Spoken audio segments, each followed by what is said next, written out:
नमस्कार दोस्तों, आज मेरा टॉपिक है importance of fire extinguisher inspection and maintenance. तो आज सुबह मुझे ये एक फॉरवर्ड मैसेज मिला है कि ये सेफ्टी अलर्ट है। शायद आप लोग भी देखा होगा।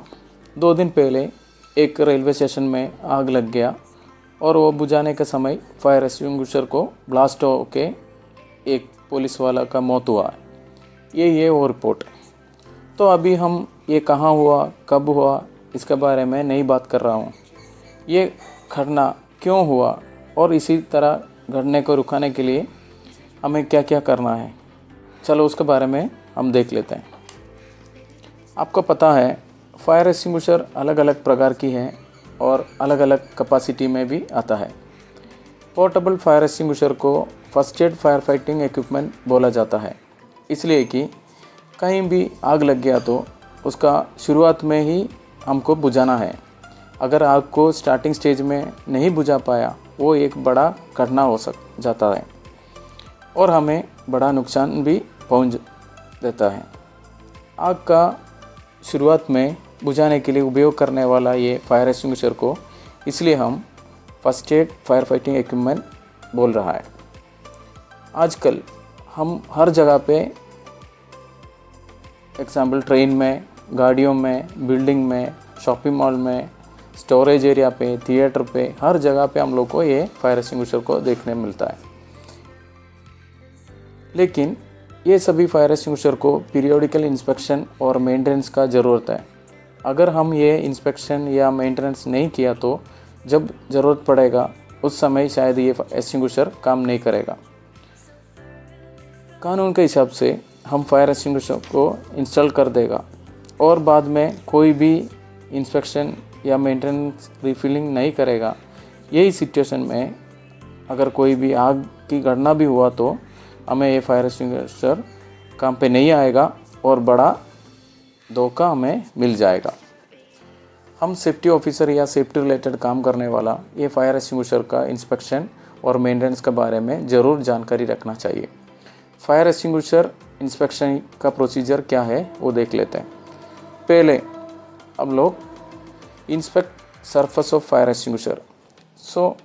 हम लोग फायर एक्सटिंग्विशर का फिजिकल इंस्पेक्शन करना चाहिए।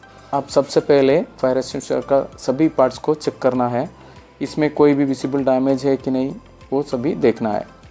नेक्स्ट हम लोग टैग्स को चेक करना है। इसमें इसका इंस्पेक्शन टैग, इसका टैग्स, इसका सीरियल नंबर और previous refilling date, next refilling due date जैसा इन्फॉर्मेशन को बराबर चेक करना चाहिए। नेक्स्ट हम लोग उसका गेज को चेक करना है, मतलब फायर एक्सटिंग्विशर का प्रेशर गेज को चेक करना है। अगर इसमें प्रेशर कम है वो हम रिफिलिंग करके उपयोग कर पाएगा।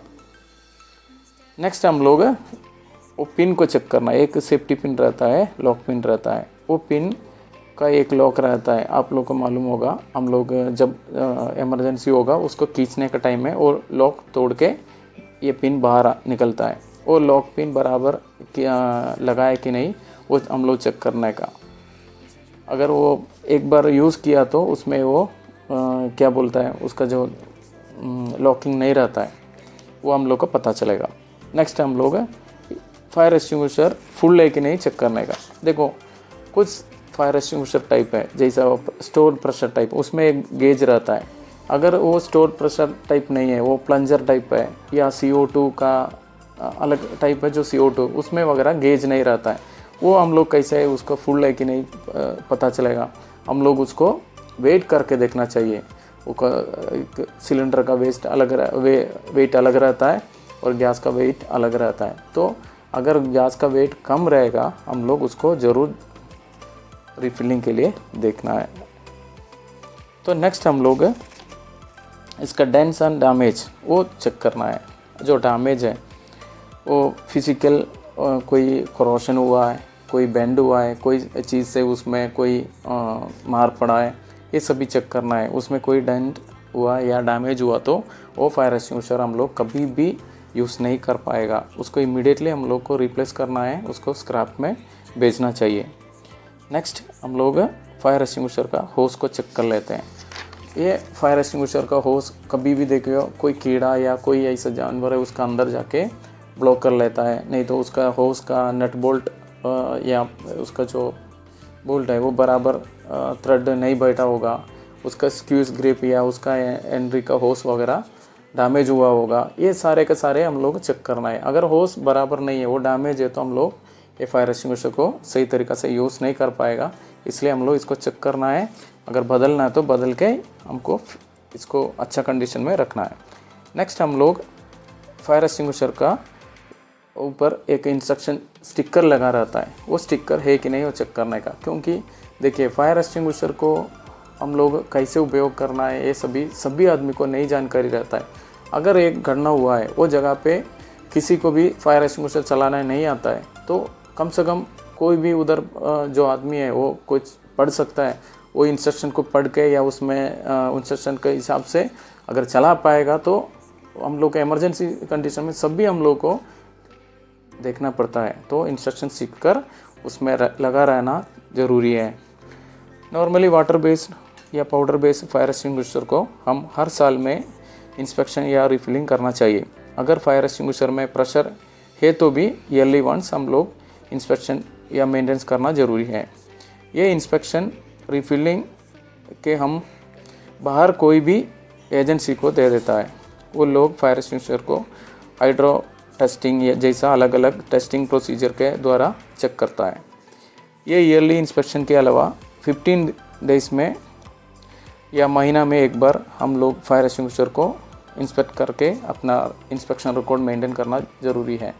क्योंकि ये लोकेशन वाइज हम लोग दिया होगा फायर एक्सटिंग्विशर, उसके हिसाब से हम लोग एक लिस्ट बना देता है। वो जगह पे जाके हम लोग एक आदमी 15 दिन में या एक महीना में एक बार इंस्पेक्शन करके ये यूजेबल कंडीशन में इंश्योर करना ज़रूरी है।